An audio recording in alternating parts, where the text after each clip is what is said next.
Hello everyone! This is another budol video mga mare. Eto na nga, napacheck out nga si Mr. Cortez na mga laruan nito para kay Aya. Eto kasi yung mga parehong laruan na nakita namin sa pidya ni Aya na talagang namang nalibang siya. Pinakauna na nga dito is itong abacus na roller coaster. Next naman is itong geometric shape sorter. Meron nga rin itong sorting clock na hindi ko muna binigay kay Aya dahil nga medyo maliliit pa yung mga gamit dito. Apat nga is itong worm na iba-iba yung kulay. Ito naman yung sorting tower na sure ako may enjoy ni Aya. And lastly, ito ang xylophone na iba-iba rin yung kulay. Medyo na-excite nga rin ako dito kaya naman agad-agad ko na rin siyang binuksan. Meron na nga rin pala siyang kasamang dalawang stick na nandito sa likod.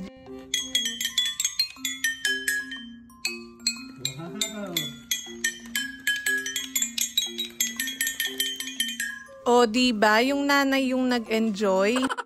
Dinoble check ko nga rin yung pinakabilog nitong stick ng xylophone kung naaalis ba agad. Medyo maliit rin kasi ito at buti na lang talaga ay mahigpit yung pagkakalagay niya. Kaya naman kung bet nyo rin ito mga mare, ilalagay ko na lang sa yellow basket or sa comment section yung link. Next naman is itong ang trending na Vaporub. Dahil nga pa iba-iba na naman yung panahon ngayon ay uso na naman ng ubot sipon. Natural ingredients din nga ang ginamit nila dito kaya naman safe kay baby. At sa ilang beses nga namin ginamit ito kay Aya ay masasabi ko talagang effective siya. Pinapahid nga namin ito sa bandang chest niya at sa likod pagkatapos imamassage namin siya. Tapos maya-maya nga lang din ay mapapansin namin na medyo nawawala na yung ubot sipon niya. Lastly ay inorderan ko nga ulit itong si Aya ng mga pansapin niya sa likod. Napakapawisin kasi talaga ng batang to kaya naman must have talaga sa kanya to. At para nga sulit na sa shipping fee ay dinagdag ko na itong mga cooling patches. At tignan nyo naman gaano kaganda yung mga design na nakuha ko this time. Nagustuhan ko nga rin yung quality nito kaya naman inorderan ko ulit siya ng 5 piraso. Sinabay ko na nga rin pala itong mga animal flashcards dahil recently napapansin ko kay Aya ay nahihilig nga siya sa mga hayop. Kapag nakakakita nga siya ng aso't pusa ay ginagaya niya yung mga sounds nila pagkatapos tinatawag pa nga niya. Kaya naman sure na sure ako na magagamit talaga ito ni Aya. Last item naman is itong battle brush. Iniwan kasi namin yung ganito ni Aya kay mama ko para nga every time na pumupunta kami doon ay hindi na namin kailangan magdala ng ganito.